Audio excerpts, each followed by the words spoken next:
서울의 심장부 강남의 마천루 사이에서도 유독 생기를 잃은 듯한 회색 건물이 있었다. 비전 넥스트.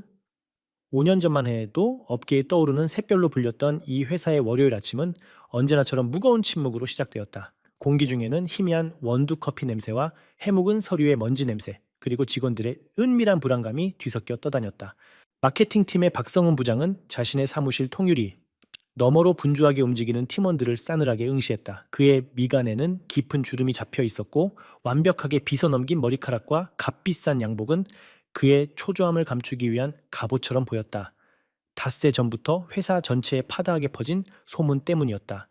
회사가 다른 거대 자본에 인수되었고 오늘 새로운 CEO가 부임한다는 것. 그 소문은 단순한 가십이 아니라 박성훈의 심장을 옥죄는 현실적인 위협이었다. 그는 혀를 차며 자리로 돌아와 컴퓨터를 켰다. 바탕 화면에는 그의 가족 사진이 환하게 웃고 있었다. 아내와 두 아이. 이들을 위해서라면 무슨 짓이든 할 수 있었다. 5년 전 그가 서지안을 나락으로 떨어뜨렸던 것도 결국은 이 가족을 위해서였다. 아니, 그는 그렇게 스스로를 합리화했다. 사실은 지독한 질투와 열등감 때문이었다. 자신보다 어리고 재능 있고 모두의 인정을 받던 그녀를 참을 수가 없었다. 그녀의 빛이 너무나 눈부셔서 그 옆에 있는 자신이 한없이 초라하게 느껴졌기 때문이었다. 그래서 그는 그녀의 날개를 꺾었다. 가장 중요한 피닉스 프로젝트 기밀을 경쟁사에 유출했다는 거짓 증거를 만들어 그녀에게 뒤집어 씌웠다. 모두가 그를 믿었고 서지아는 한 줌의 재처럼 회사에서 사라졌다. 그 후 5년, 박성우는 부장이 되었고 회사는 서서히 침몰했다. 서지안이 떠난 후 마케팅팀은 창의성을 잃었고 회사는 예전의 활기를 되찾지 못했다. 실적은 매년 하락했고 직원들의 얼굴에서는 웃음이 사라졌다. 그는 자신의 무능함을 감추기 위해 아랫사람들을 쥐어짰고 정치적인 술수에만 능숙해졌다. 하지만 이제 그 모든 것이 끝날지도 모른다는 공포가 엄습해왔다. 새로운 CEO. 그가 누구든 가장 먼저 무능한 부서장부터 정리하려 들 것이 뻔했다. 부장님, 노크 소리와 함께 이선미 팀장이 들어왔다. 그녀는 마케팅팀에서 박성훈 다음으로 오래된 인물이었다. 언제나 차분하고 묵묵히 제 할 일을 하는 그녀는 박성훈에게 껄끄러운 존재였다.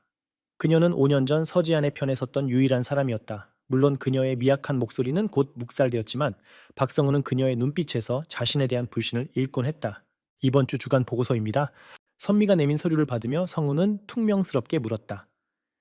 이 팀장도 들었나 오늘 새 대표가 온다는 소문. 네, 들었습니다. 선미는 감정을 드러내지 않은 채 짧게 대답했다. 그녀의 시선은 잠시 창밖으로 향했다.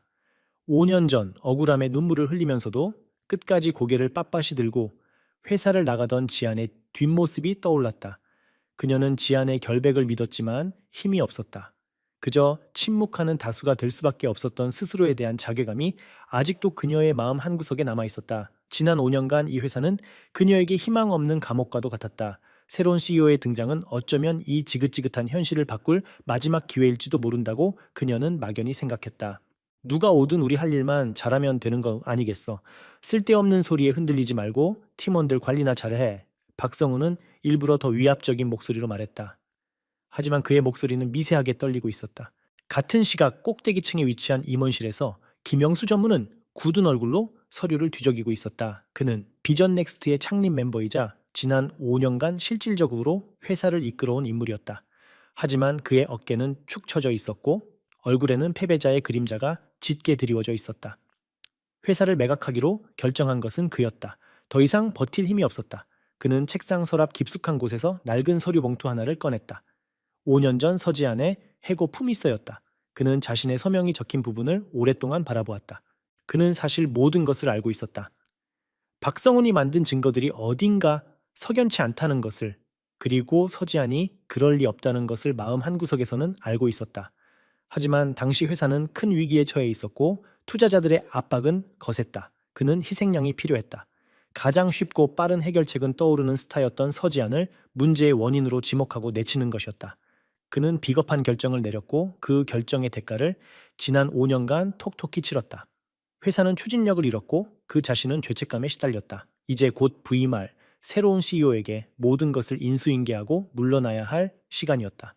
그는 그저 이 모든 과정이 조용히 끝나기만을 바랄 뿐이었다. 오전 10시. 회사 전체 메일함에 짧은 공지 하나가 도착했다.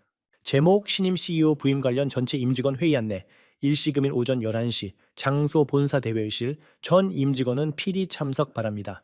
메일을 확인한 직원들 사이에서 술렁임이 커졌다.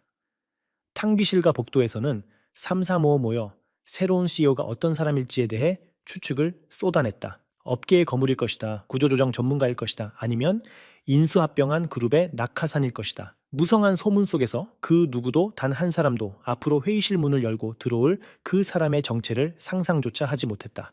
박성우는 마른 침을 삼키며 넥타이를 고쳐맸다. 그는 거울에 비친 자신의 모습을 보며 되뇌었다. 괜찮아. 나는 이 회사의 부장이다. 5년을 버텼다. 누가 오든 쉽게 나를 내치지는 못할 것이다.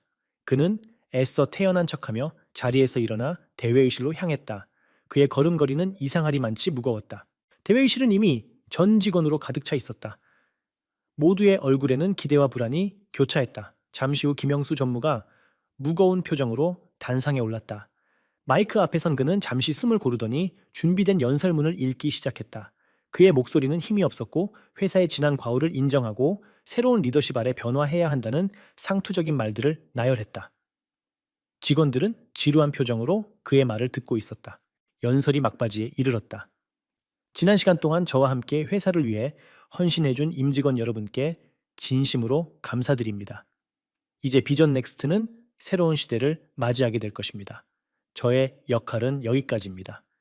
이제 여러분을 이끌어갈 새로운 리더를 소개하겠습니다. 김영수 전무가 고개를 돌려 회의실 입구를 바라보았다. 모든 사람의 시선이 일제히 그곳으로 향했다. 박성우는 심장이 터질 듯이 뛰는 것을 느꼈다. 제발 제발 내가 아는 사람이 아니기를. 제발 평범한 사람이기를. 끼익. 묵직한 회의실 문이 천천히 열렸다. 그리고 한 여자가 안으로 들어섰다. 날렵한 검은색 스틸레토 힐이 대리석 바닥에 부딪히며 또렷한 소리를 냈다. 몸에 완벽하게 맞는 짙은 네이비색의 파워스트, 단정하게 묶어 올린 머리, 그리고 그 어떤 감정도 읽을 수 없는 차가운 눈빛. 그녀는 성큼성큼 단상을 향해 걸어왔다. 회의실의 공기가 순간적으로 얼어붙었다. 술렁이던 소음이 거짓말처럼 사라지고 숨막히는 정적만이 남았다. 직원들은 눈을 비볐다. 저 사람 어디서 본 것 같은데. 익숙하지만 너무나도 달라진 모습에 모두가 혼란에 빠졌다. 하지만 박성우는 그럴 필요가 없었다. 그는 그녀를 보자마자 온몸의 피가 차갑게 식는 것을 느꼈다. 5년이라는 시간이 흘렀지만 그는 단 한순간도 그녀의 얼굴을 잊은 적이 없었다. 악몽 속에서 그를 괴롭히던 바로 그 얼굴이었다. 단상에 오른 그녀는 김영수 전무와 짧게 목례를 나눈 후 마이크 앞에 섰다. 그리고 회의실을 가득 메운 수백 명의 직원들을 천천히, 아주 천천히 둘러보았다. 그녀의 시선이 머무는 곳마다 사람들은 저도 모르게 고개를 숙였다. 마침내 그녀의 눈빛이 한 곳에 멈췄다. 앞줄에 앉아있던 박성훈이었다. 그녀의 입가에 희미하다 못해 거의 보이지 않는 미소가 스쳐 지나갔다. 그것은 승자의 여유도 조롱도 아니었다. 그저 모든 것을 알고 있다는 듯한 서늘하고도 절대적인 확신이었다. 박성훈은 숨을 쉴 수가 없었다. 손에서는 식은땀이 흘러들고 있던 펜을 놓쳤다. 펜이 바닥에 떨어지며 내는 날카로운 소리가 정적을 깨고 회의실 전체에 울려 퍼졌다. 그녀는 그 소란에도 아랑곳하지 않고 마이크에 입을 가까이 댔다. 그리고 마침내 5년의 침묵을 깨는 그녀의 첫마디가 울려 퍼졌다. 안녕하십니까? 비전 넥스트의 새로운 대표이사 서지안입니다. 서지안. 그 이름 세 글자가 대회의실의 공기를 가르고 모든 이의 고막에 박히는 순간 시간은 마치 필름이 끊긴 영화처럼 정지했다. 사람들은 숨쉬는 것조차 잊은 듯했다. 어떤 이는 입을 살짝 벌린 채, 어떤 이는 미간을 찌푸린 채 모두가 약속이나 한 듯이 단상 위에 선 여자를 응시했다. 그녀의 목소리는 5년 전보다 조금 낮아졌지만 특유의 또렷하고 힘있는 울림은 그대로였다. 아니, 오히려 비교할 수 없을 만큼의 무게감과 권위가 더해져 있었다. 박성훈에게 그 목소리는 사형 선고처럼 들렸다. 바닥에 떨어진 펜을 주울 생각도 하지 못했다. 그의 뇌는 백지장처럼 하얗게 변했다. 어떻게, 왜 말도 안 돼? 수만 가지 의문이 머릿속에서 폭발했지만 단 하나의 질문도 제대로 된 형태를 갖추지 못했다. 그가 아는 서지아는 5년 전 모든 것을 잃고 쫓겨난 패배자였다. 업계에서 재기하는 것조차 불가능할 것이라 여겼다. 그런데 지금 그녀는 이 회사를 통째로 삼킨 거대 자본의 정점에 서서 자신을 내려다보고 있었다. 이것은 현실이 아니었다. 지독하게 실감나는 악몽일 뿐이었다. 그는 눈을 세게 감았다가 떴다. 하지만 단상 위의 서지아는 사라지지 않았다. 오히려 더욱 선명하게 그의 시야에 들어왔다. 그의 옆자리에 앉아있던 동료들이 수군거리기 시작했다. 서지안, 그 이름? 5년 전에 그만둔 마케팅팀의 서지안 대리 아냐? 맞아. 피닉스 프로젝트 때 문제 일으키고 잘렸던. 근데 어떻게 대표이사로 세상에 완전히 다른 사람이 됐는데 저 카리스마는 뭐야? 웅성거림은 점차 커져 파도처럼 회의실 전체로 퍼져나갔다. 충격과 혼란 그리고 경외감이 뒤섞인 시선들이 맹렬하게 단상으로 쏟아졌다. 직원들은 자신들의 눈을 의심했다. 5년 전 한순간의 실수로 낙인 찍혀 쫓겨났던 젊은 대리가 회사를 인수한 그룹의 총수가 되어 돌아온 것이다. 이것은 드라마보다 더 극적인 현실이었다. 단상 한편에 서 있던 김영수 전무는 유령이라도 본 듯한 얼굴이었다. 그는 이 모든 상황을 전혀 알지 못했다. 인수 협상 과정에서 새로운 CEO에 대한 정보는 철저히 비밀에 붙여졌고, 그는 그저 본사에서 파견되는 능력 있는 경영인일 것이라 막연히 추측했을 뿐이었다. 서지안, 그가 자신의 손으로 직접 내쳤던 이름, 그의 비겁한 결정이 낳은 가장 큰 희생자, 그녀가 이런 모습으로 돌아오리라고는 상상조차 하지 못했다. 그는 갑자기 온몸에서 힘이 빠져나가는 것을 느꼈다. 죄책감이 거대한 파도가 되어 그의 목을 조여왔다. 그는 차마 서지안의 얼굴을 정면으로 마주볼 수 없어 고개를 떨궜다. 반면 회의실 뒤편에 서 있던 이선미 팀장의 심장은 세차게 뛰고 있었다. 그녀는 두 손을 가슴 앞에 모은 채 단상의 서지안에게서 눈을 떼지 못했다. 놀라움과 함께 뜨거운 무언가가 가슴 깊은 곳에서부터 차올랐다. 5년 전 억울하게 떠나가던 동생 같던 후배. 그녀의 재능을 누구보다 아까워했고 그녀의 결백을 믿었지만 아무것도 해주지 못했던 미안함. 그 모든 감정이 한꺼번에 북받쳐 올라 눈시울이 붉어졌다. 돌아왔구나 지아나. 이렇게 멋지게 아무도 무시할 수 없는 모습으로. 선미의 입가에 희미한 미소가 번졌다. 그것은 지난 5년간의 침체와 무력감 속에서 처음으로 피어난 희망의 미소였다. 서지아는 자신에게 쏟아지는 수백 개의 시선과 소란을 온몸으로 받아내면서도 미동조차 하지 않았다. 마치 폭풍의 눈 한가운데 서 있는 사람처럼 그녀는 지극히 평온했다. 그녀는 이 순간을 지난 5년간 매일 밤 꿈꿔왔다. 아니, 꿈이라기보다는 처절한 목표였다. 억울함에 잠 못 이루던 밤, 낯선 도시의 단칸방에서 끼니를 걸으며 사업 계획서를 쓰던 순간, 비웃음과 거절에 익숙해져야 했던 수많은 날들, 그 모든 고통의 시간을 버티게 해준 단 하나의 장면이 바로 오늘, 지금, 이 순간이었다. 그녀는 다시 한번 천천히 회의실을 둘러보았다.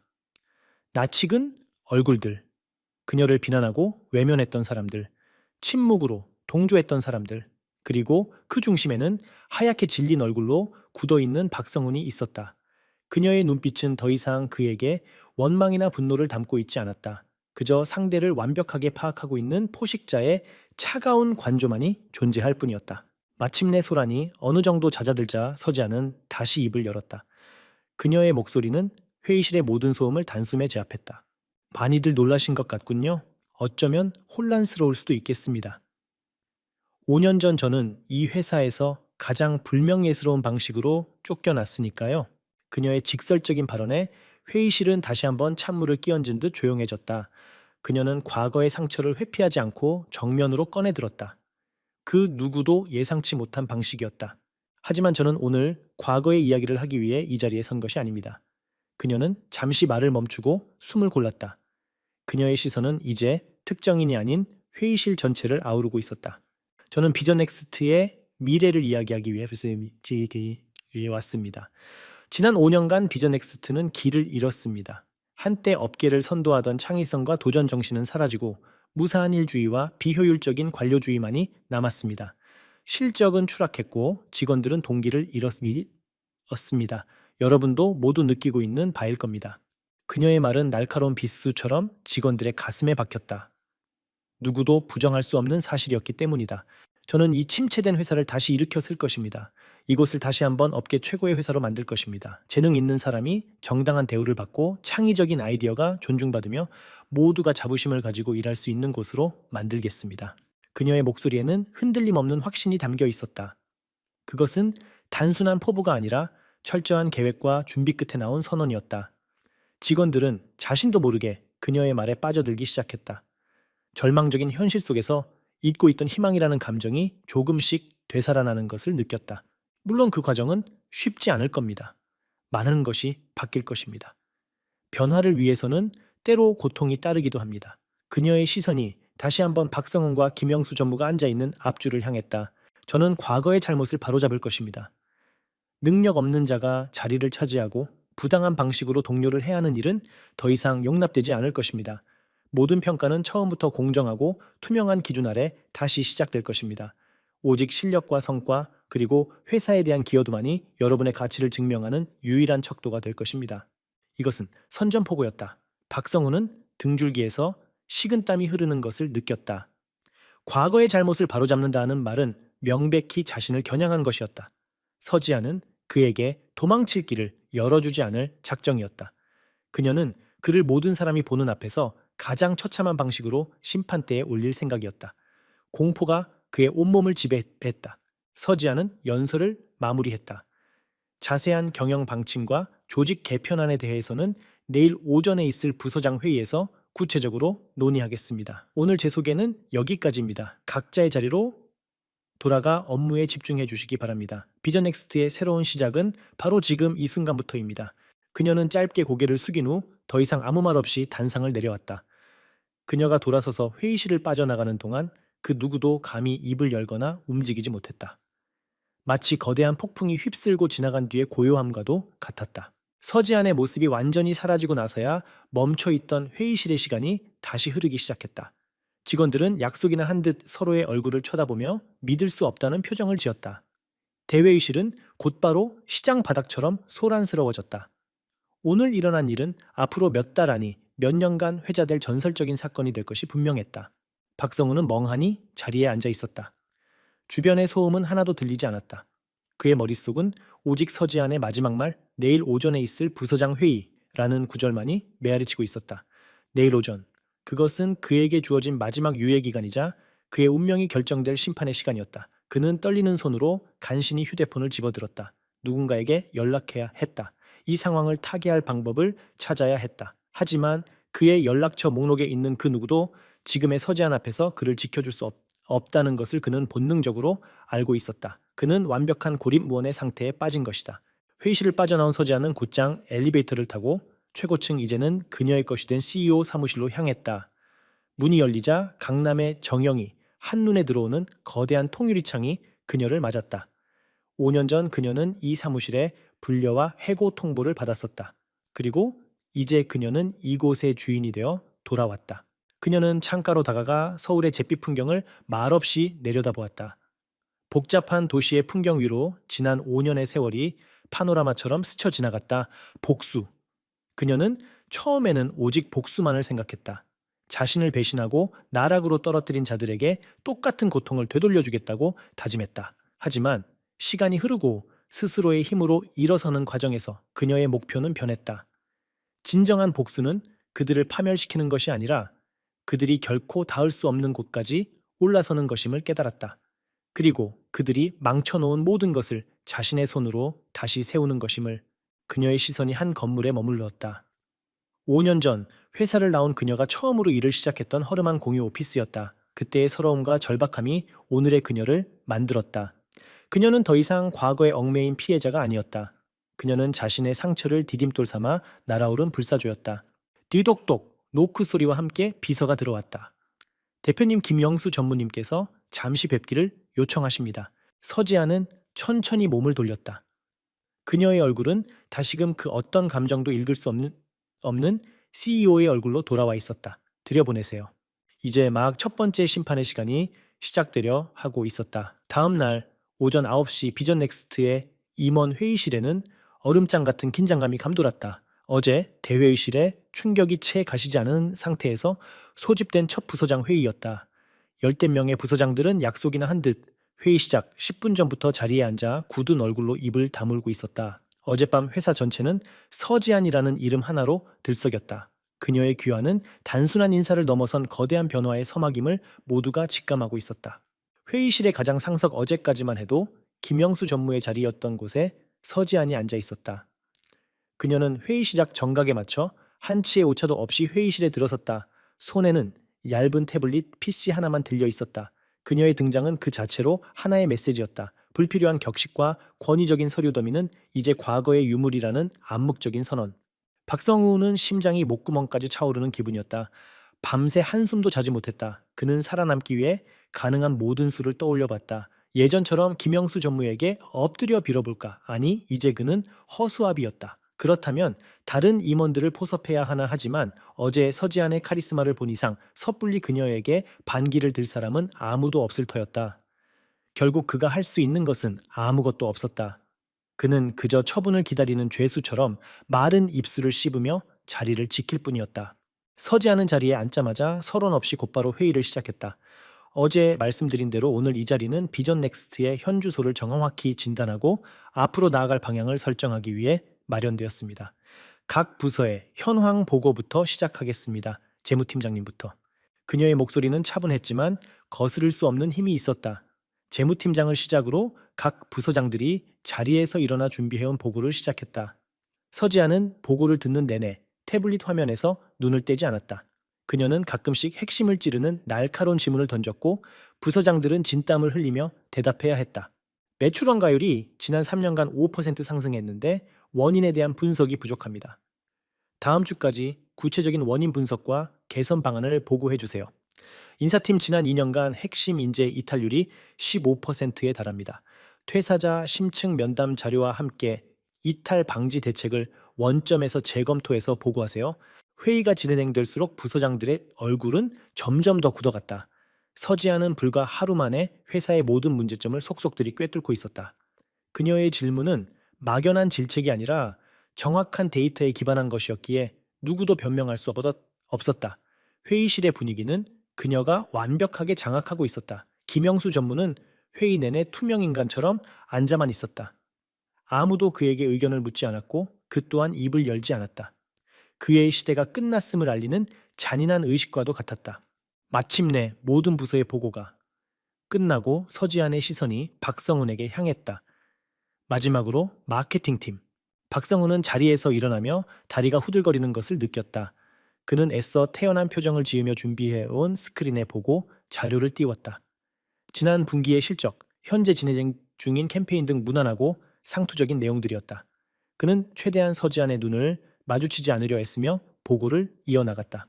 보고가 끝나자 박성훈은 안도의 한숨을 내쉬며 자리에 앉으려 했다. 하지만 서지안이 그를 제지했다. 잠깐만요, 박 부장님. 심장이 쿵 하고 내려앉았다. 올 것이 왔구나. 보고 잘 들었습니다. 하지만 제가 정말 궁금한 것은 현재의 실적이 아닙니다. 서지아는 자신의 태블릿을 조작해 회의실 정면의 대형 스크린으로 화면을 전송했다. 스크린에 나타난 것은 5년 전 피닉스 프로젝트의 최종 실패 결과 보고서였다. 처참한 실패를 증명하는 각종 데이터와 그래프가 회의실을 가득 채웠다. 이 프로젝트 기억하십니까? 서지안의 목소리는 얼음처럼 차가웠다. 박성우는 간신히 목소리를 쥐어짰다. 네, 기억합니다. 유감스러운 프로젝트였습니다. 유감스럽다라. 박 부장님은 이 프로젝트의 실패 원인이 무엇이라고 생각하십니까? 그건 당시 시장 상황이 예측보다 좋지 않았고 경쟁사의 신제품 출시가 맞물리면서 여러 복합적인 외부 요인이 있었습니다. 박성우는 준비해둔 변명을 늘어놓았다. 서지아는 그의 말이 끝나기를 기다렸다가 다시 한번 화면을 전환했다. 이번에는 두 개의 문서가 화면 좌우에 나란히 나타났다. 왼쪽은 5년 전 서지안이 기획했던 피닉스 프로젝트의 원본 기획안이었고 오른쪽은 박성훈이 이어받아 수정한 최종 실행 기획안이었다. 외부 요인이라. 흥미롭군요. 서지아는 자리에서 일어나 스크린 앞으로 걸어 나갔다. 그녀의 손에 들린 레이저 포인터가 왼쪽 기획안의 한 부분을 정확히 가리켰다. 제 원본 기획안입니다. 여기 리스크 분석 파트가 있습니다.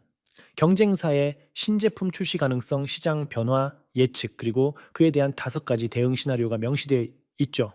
그런데 박 부장님께서 수정한 최종안에서는 이 리스크 분석 파트가 통째로 사라졌습니다. 이유가 무엇일지 박성훈의 얼굴이 하얗게 질렸다. 그건 당시 프로젝트를 좀 더 신속하게 추진하기 위해 불필요한 부분은 과감히 쳐내자는 의견이 있었습니다. 불필요한 부분이라. 프로젝트의 성패를 가를 수 있는 위험 요소를 분석하는 것이 불필요하다는 판단은 누가 한 겁니까? 서지안의 목소리는 조용했지만 회의실 전체를 울렸다. 박성훈은 대답하지 못했다.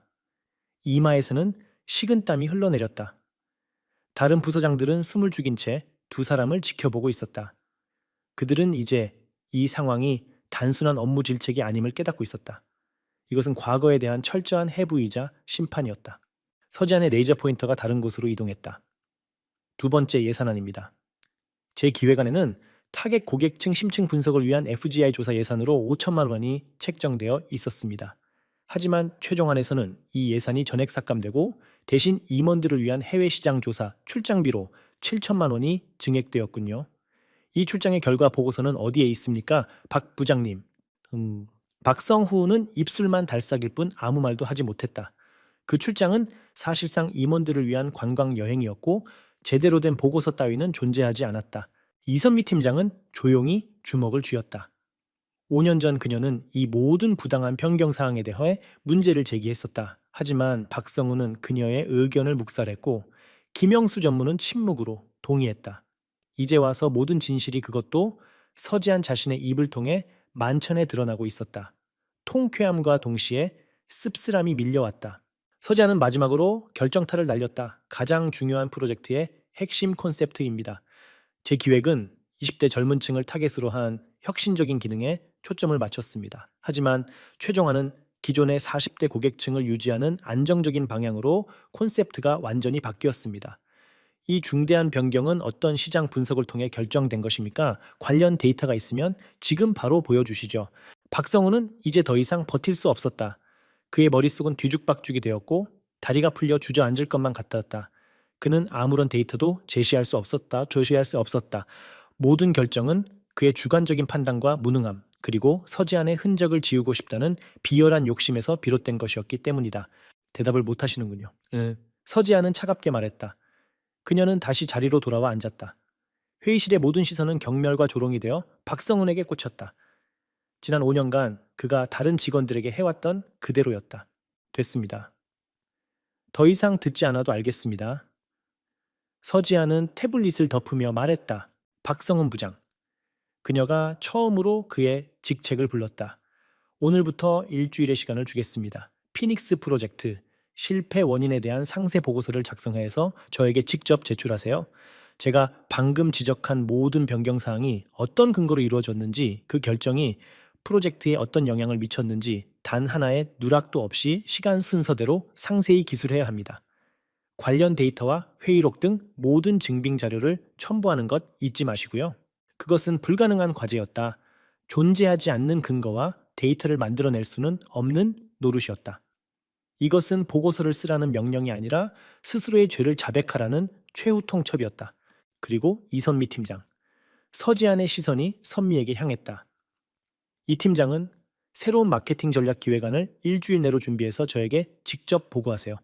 과거의 실패에 얽매이지 말고 완전히 새로운 관점에서 비전 넥스트를 다시 업계 최고로 만들 수 있는 혁신적인 아이디어를 가져오세요. 필요한 지원은 무엇이든 말하십시오. 전적으로 힘을 실어주겠습니다. 순간 회의실의 모든 사람들이 놀라랐다. 서지아는 부장을 공개적으로 망신 주는 동시에 그 밑에 팀장에게는 전폭적인 신뢰와 힘을 실어주고 있었다. 이것은 단순한 인사가 아니었다. 기존의 위계 질서를 완전히 무시하고 실력 있는 사람에게 직접 기회를 주겠다는 명백한 신호였다. 이선미는 놀라움에 잠시 말을 잃었다가 이내 결심이 선 얼굴로 자리에서 일어났다. 네 대표님, 최선을 다하겠습니다. 그녀의 목소리에는 지난 5년간 잊고 살았던 열정이 다시 피어오르고 있었다. 서지아는 만족스러운 표정으로 고개를 끄덕였다. 좋습니다. 오늘 회의는 이것으로 마치겠습니다. 회의가 끝났다는 선언과 함께 부서장들은 서둘러 자리에서 일어났다. 아무도 박성훈에게 위로나 격려의 말을 건네지 않았다. 그는 마치 전염병 환자처럼 철저히 고립되었다. 그는 망연자실한 표정으로 자신의 자리에 주저앉아 있었다. 서지아는 회의실을 빠져나가며 김영수 전무의 곁을 스쳐 지나갔다. 그녀는 그에게는 단 한마디도 하지 않았다. 그 어떤 질책보다 더 무서운 것은 완벽한 무시였다. 김영수 전무는 그녀의 뒷모습을 보며 자신의 시대가 그리고 자신의 모든 것이 끝났음을 실감했다. 서지안의 첫 번째 칼날은 정확하고도 예리했다. 그녀는 피를 보지 않았지만 상대의 갑옷을 조각내고 가장 깊은 곳의 자존심을 베어버렸다. 그리고 동시에 절망 속에 잠자고 있던 새로운 희망의 씨앗에 빛을 비춰주었다. 비전 넥스트의 지각 변동은 이제 막 시작되고 있었다. 서지안이 던져준 일주일이라는 시간은 박성훈에게 지옥 그 자체였다. 그는 자신의 사무실에 틀어박혀 며칠 밤낮으로 컴퓨터 모니터만 노려보았다. 피닉스 프로젝트 실패 원인 상세 보고서. 제목만 봐도 숨이 턱 막혔다. 그는 존재하지 않는 근거와 데이터를 필사적으로 만들어보려 애썼다. 과거의 회의록을 뒤지고 오래된 이메일을 짜깁기 하며 어떻게든 그럴듯한 변명을 꾸며내려 했다. 하지만 하면 할수록 그것은 스스로의 무덤을 파는 행위라는 것을 깨달을 뿐이었다. 모든 조작된 데이터는 서지안의 날카로운 눈앞에서 단번에 간파당할 것이 뻔했다. 시간이 흐를수록 그의 정신은 피폐해져 갔다. 복도를 지날 때마다 직원들의 수군거림이 등 뒤에 비수처럼 꽂히는 것 같았다. 예전에는 굽실거리며 인사하던 팀원들은 이제 그를 슬슬 피하거나 마주쳐도 마지못해 목례만 할 뿐이었다. 그의 권위는 산산조각 났고 그는 이제 조롱과 경멸의 대상이 되어 있었다. 점심시간이면 그는 구내식당에 갈 용기가 나지 않아 사무실에서 컵라면으로 끼니를 때웠다. 밤에는 잠을 이룰 수 없었다. 눈을 감으면 5년 전 눈물을 머금고 자신을 노려보던 서지안의 얼굴과 며칠 전 회의실에서 자신을 차갑게 내려다보던 서지안의 얼굴이 겹쳐지며 그를 괴롭혔다. 그의 아내조차 그의 변화를 눈치챘다. 여보, 회사에서 무슨 일 있어요? 며칠째 얼굴이 반쪽이 됐네. 걱정스럽게 묻는 아내의 말에 그는 버럭 소리를 지르고 말았다. 아무것도 아니야. 그냥 좀 피곤해서 그래. 놀란 아내와 아이들의 얼굴을 보고 그는 곧바로 후회했다. 모든 것이 무너져 내리고 있었다. 회사에서의 그의 위치, 그리고 가정에서의 그의 모습까지도. 마감 기한이 사흘 앞으로 다가온 목요일 밤이었다. 박성우는 텅 빈 사무실에 홀로 남아 있었다. 모니터에는 여전히 백지에 가까운 보고서 파일만 띄워져 있었다. 그는 마른 세수를 하며 신음했다. 이대로는 안 된다. 보고서를 제출하는 순간 그는 모든 것을 잃게 될 것이다. 해고는 물론 업계에서 사기꾼으로 낙인 찍혀 재기조차 불가능해질 터였다. 그에게 남은 길은 하나뿐이었다. 자존심이고 뭐고 다 버리고 서지안에게 직접 매달리는 것. 그는 떨리는 손으로 전화기를 들어 대표이사 비서실로 연결했다. 박성훈 부장입니다. 대표님께서 아직 퇴근 전이시면 잠시 찾아뵐 수 있을지 여쭤봐 주시겠습니까? 잠시 후 비서에게서 연락이 왔다. 들어와도 좋다는 허락이었다. 박성훈은 휘청거리는 걸음으로 엘리베이터에 몸을 실었다. 최고층으로 올라가는 그 짧은 시간이 영원처럼 느껴졌다. CEO 사무실의 문은 굳게 닫혀 있었다. 그는 심호흡을 하고 조심스럽게 문을 두드렸다. 들어오세요. 안에서 나지막한 목소리가 들려왔다. 문을 열고 들어선 순간 박성훈은 압도적인 공간감에 숨이 막혔다. 거대한 통유리창 너머로 서울의 야경이 보석처럼 펼쳐져 있었다. 서지아는 창가에 서서 야경을 등진 채 그를 기다리고 있었다. 어둠 속에 서 있는 그녀의 실루엣은 마치 이 도시 전체를 지배하는 여왕처럼 보였다. 무슨 일로 찾아왔습니까? 박 부장. 보고서는 다 되어 갑니까? 서지안이 먼저 입을 열었다. 그녀의 목소리에는 어떠한 감정도 실려 있지 않았다. 박성우는 차마 고개를 들지 못한 채 그녀의 책상 앞으로 다가갔다. 그리고 그는 자신의 마지막 남은 자존심을 내던졌다. 푸퉁. 그는 그대로 서지안의 앞에 무릎을 꿇었다. 대표님, 아니 지안 씨, 내가 잘못했소. 그의 입에서 터져 나온 것은 변명이 아니라 뒤늦은 자백이었다. 내가 정말 죽을 죄를 지었소. 5년 전 나는 당신의 재능이 부러웠고 당신의 빛이 두려웠소. 내 자리가 위태롭다고 느꼈고 그래서 그런 끔찍한 짓을 저질렀소. 그는 바닥에 이마를 찧을 듯 고개를 숙이며 흐느꼈다. 며칠간 그를 짓누르던 공포와 죄책감이 한꺼번에 터져 나왔다. 내게도 가정이 있소. 아내와 아이들이 나만 바라보고 있단 말이오. 제발 제발 한 번만 기회를 주시오. 이렇게 빌겠소. 시키는 건 뭐든지 하겠소. 평생 당신의 발밑에서 개처럼 일하라면 그렇게 하겠소. 제발, 제발 회사에서만 쫓아내지 말아주시오. 그의 처절한 울음소리가 넓은 사무실을 채웠다. 그는 이제 회사의 부장이 아니라 그저 살기 위해 발버둥치는 한심한 중년 남자일 뿐이었다. 서지아는 무릎 꿇고 있는 그의 정수리를 말없이 내려다보았다. 그녀의 얼굴은 여전히 무표정했지만 그녀의 마음속에서는 거센 폭풍이 몰아치고 있었다. 지난 5년간 그녀가 상상했던 복수의 순간, 바로 이 순간을 위해 그녀는 모든 것을 바쳤다. 자신을 나락으로 떨어뜨린 원수가 눈앞에서 무릎 꿇고 용서를 비는 이 장면, 통쾌해야 했다, 기뻐야 했다. 하지만 이상하게도 그녀의 마음은 차갑게 식어 있었다. 그녀는 박성훈의 울음소리 너머로 5년 전 자신의 모습을 보았다. 텅 빈 방 안에서 혼자 소리 죽여 울던 27의 서지안, 억울함과 배신감에 몸부림치던 밤들, 세상에 홀로 버려진 것 같던 외로움. 박성훈의 이 한심한 사과가 그 지옥 같던 시간들을 보상해 줄 수는 없었다. 그의 용서는 그녀를 위한 것이 아니라 오직 자기 자신을 위한 이기적인 발버둥일 뿐이었다. 한참의 시간이 흐른 후 박성훈의 울음소리가 잦아들었을 때 서지안이 입을 열었다. 일어나세요. 박성훈은 고개를 들지 못한 채 주저했다. 일어서라고 했습니다. 박 부장. 그녀의 목소리는 단호했다. 박성훈은 비틀거리며 자리에서 일어났다. 눈물과 콧물로 범벅이 된 그의 얼굴은 차마 마주 볼 수 없을 정도로 비참했다. 서지아는 자신의 자리로 돌아가 의자에 앉았다. 그리고는 그를 똑바로 쳐다보며 말했다. 당신을 해고하지 않겠습니다. 박성훈은 자신의 귀를 의심했다. 순간 그의 얼굴에 희미한 희망의 빛이 떠올랐다.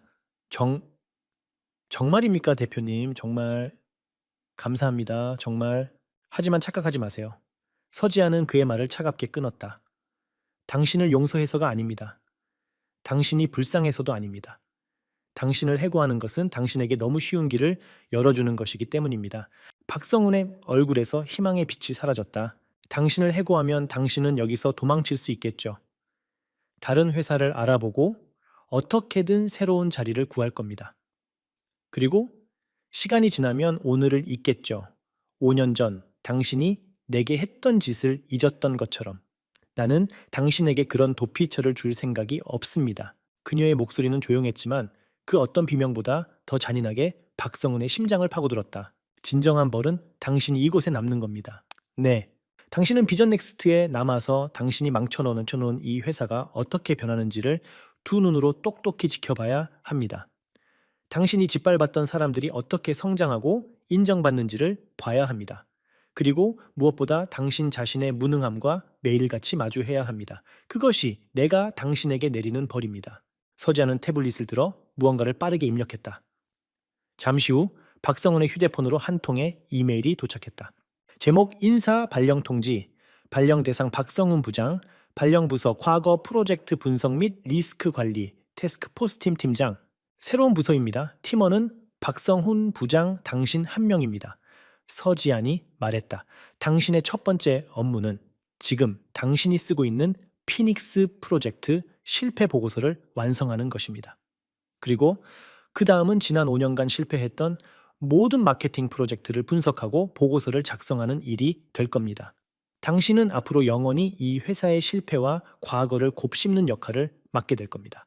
박성훈은 온몸에 힘이 빠져나가는 것을 느꼈다. 이것은 사형 선고보다 더 끔찍했다. 그녀는 그의 목숨을 살려주는 대신 그의 영혼을 감옥에 가두어 버렸다. 그는 살아있는 유령이 되어 자신이 저지른 과오의 흔적들을 매일같이 파헤치며 살아가야 하는 것이다. 이제 나가보세요. 그리고 내일까지 당신의 새로운 자리에서 첫 번째 보고서를 완성해서 가져오세요. 서지안의 마지막 말은 더 이상 그 어떤 감정도 담고 있지 않았다. 박성훈은 어떻게 사무실을 빠져나왔는지 기억나지 않았다. 그는 텅 빈 복도를 좀비처럼 걸어 자신의 사무실로 돌아왔다. 그리고는 의자에 주저앉아 텅 빈 눈으로 창밖을 바라보았다. 그는 해고당하지 않았다. 하지만 그는 모든 것을 잃었다. 같은 시각 CEO 사무실에 홀로 남은 서지아는 다시 창가로 다가갔다. 그녀의 눈에는 더 이상 분노나 증오가 남아있지 않았다. 한때 그녀가 그토록 갈망했던 복수는 막상 이루고 나니 아무런 기쁨도 주지 않았다. 그저 씁쓸하고 공허한 뒷맛만을 남겼을 뿐. 그녀는 깨달았다. 진정한 승리는 과거의 원수를 짓밟는 것이 아니라 과거의 상처로부터 스스로를 완전히 해방시키는 것임을.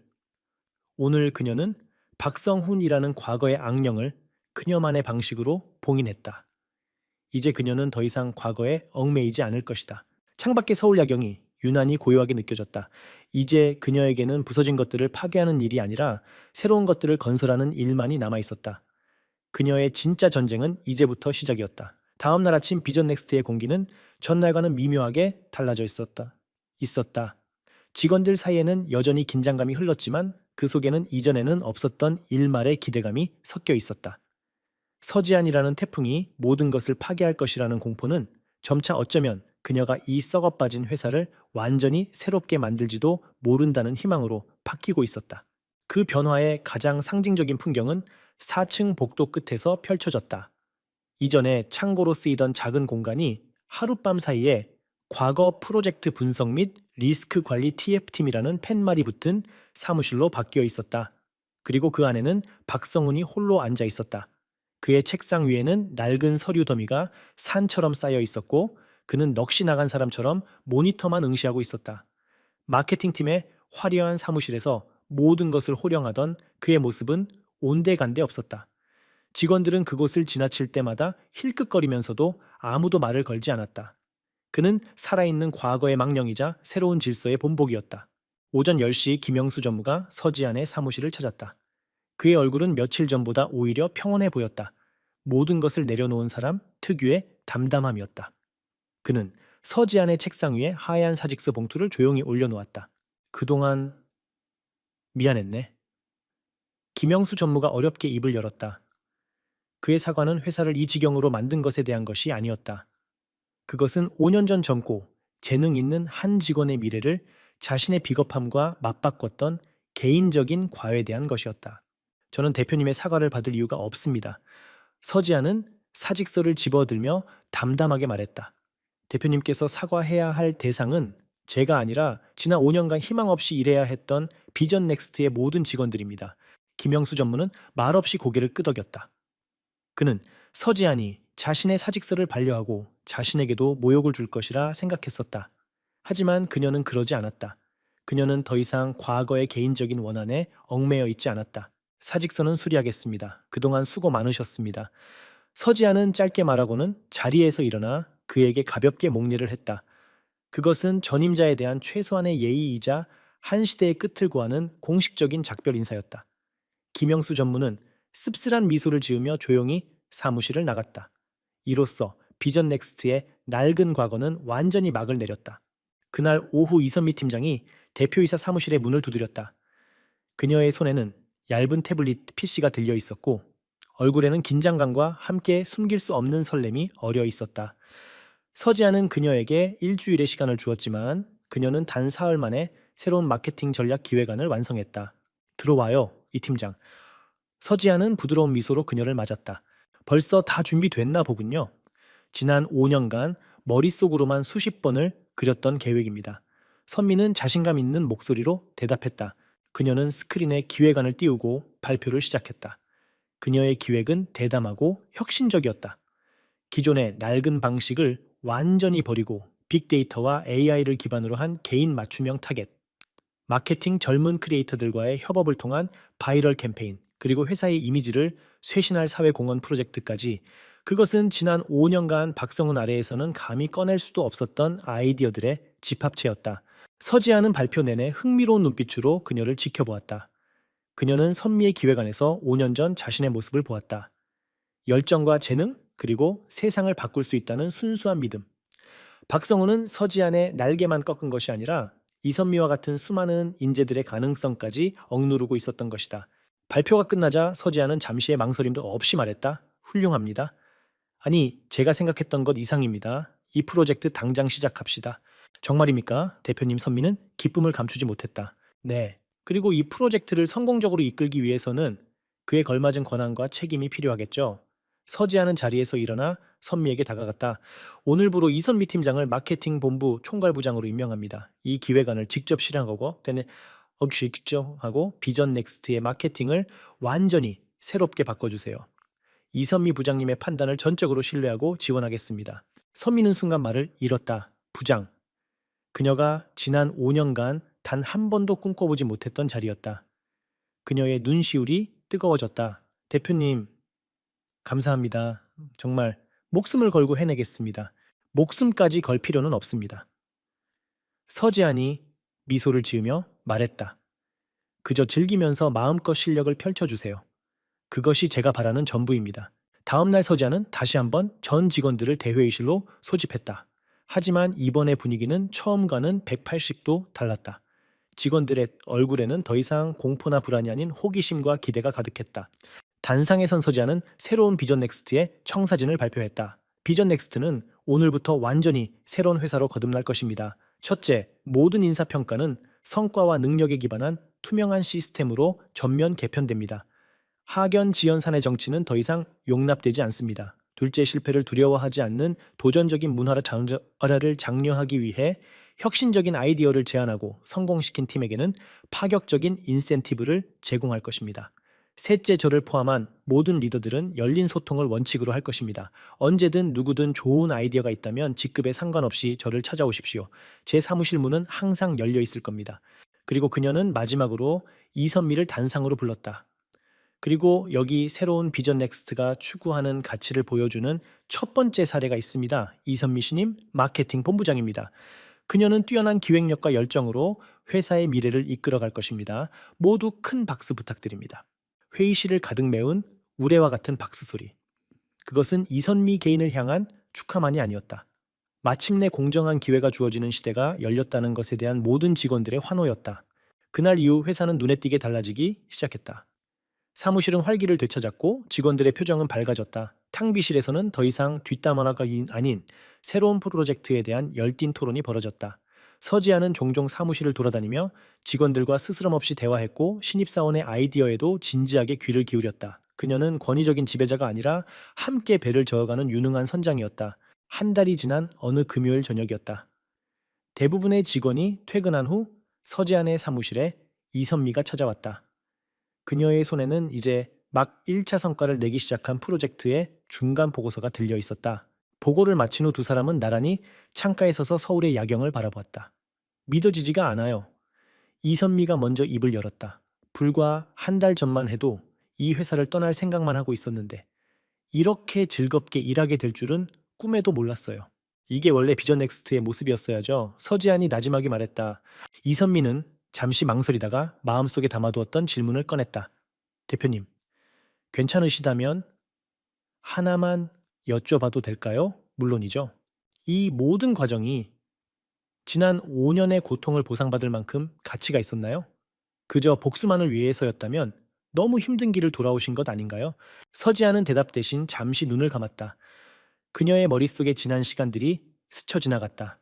억울함에 몸부림치던 밤들, 그리고 복수심을 불태우며 스스로를 채찍질하던 날들. 그녀는 천천히 눈을 뜨고 반짝이는 도시의 불빛을 바라보며 말했다. 처음에는 복수하고 싶었어요. 나를 무너뜨린 사람들을 똑같이 무너뜨리고 싶었죠. 하지만 어느 순간 깨달았어요. 진정한 복수는 그들을 파괴하는 게 아니라는 걸. 그녀의 시선이 이선미에게 향했다. 진정한 복수는 그들이 망쳐놓은 바로 이곳에서 그들이 결코 상상하지 못했던 멋진 무언가를 내 손으로 다시 만들어내는 거예요. 바로 선미 씨, 당신처럼 재능 있는 사람들이 마음껏 꿈을 펼칠 수 있는 회사를 만드는 것. 그것이 내가 돌아온 진짜 이유예요. 그녀의 얼굴에 비로소 편안한 미소가 떠올랐다. 그것은 복수를 끝낸 자의 허탈한 미소가 아니라 새로운 시작을 앞둔 창조자의 희망에 찬 미소였다. 그녀는 마침내 과거의 상처로부터 자유로워졌다. 비전 넥스트의 새로운 새벽이 밝아오고 있었다. 그리고 그 새벽의 중심에는 잿더미 속에서 부활한 불사조 서지안이 서 있었다. 서지안이 비전 넥스트의 대표이사로 돌아온 지 1년이라는 시간이 흘렀다. 계절이 4번 바뀌는 동안 회사는 말 그대로 환골탈태했다. 한때 침몰 직전의 난파선 같았던 비전 넥스트는 이제 업계에서 가장 주목받는 혁신 기업으로 떠올랐다. 이선미 부장이 이끈 첫 번째 신제품은 시장에서 공전의 히트를 기록했고 젊은 인재들이 가장 입사하고 싶어 하는 회사 순위에서 비전 넥스트의 이름은 가파르게 상승했다. 회사의 풍경은 1년 전과 비교할 수 없을 만큼 달라졌다. 사무실을 채우고 있던 무겁고 정체된 공기는 사라지고 그 자리에는 활기찬 에너지와 건강한 웃음소리가 가득했다. 직원들은 더 이상 상사의 눈치를 보지 않았고 복도와 탕비실에서는 언제나 새로운 아이디어에 대한 열띤 토론이 벌어졌다. 서지안이 만든 투명한 평가 시스템과 파격적인 보상 제도는 직원들에게 강력한 동기를 부여했고 회사는 매일같이 성장했다. 하지만 그 찬란한 빛 속에서도 과거의 그림자는 희미하게 남아 있었다. 4층 복도 끝 과거 프로젝트 분석 및 리스크 관리 TF팀 사무실은 여전히 그 자리를 지키고 있었다. 박성우는 1년 내내 그곳에서 홀로 과거의 실패 기록들을 파헤치고 분석하는 일을 기계적으로 반복했다. 그의 머리는 하얗게 새었고 어깨는 돌이킬 수 없이 구부정해졌다. 그는 더 이상 누구와도 대화하지 않았고 그에게 말을 거는 사람도 없었다. 그는 회사 안에 존재하는 살아있는 비망록이자 아무도 돌아보고 싶어 하지 않는 과거의 흉터였다. 가끔 그곳을 지나치는 직원들은 그를 보며 동정심보다는 서지안이라는 리더가 가진 냉철함에 대해 다시 한번 생각하곤 했다.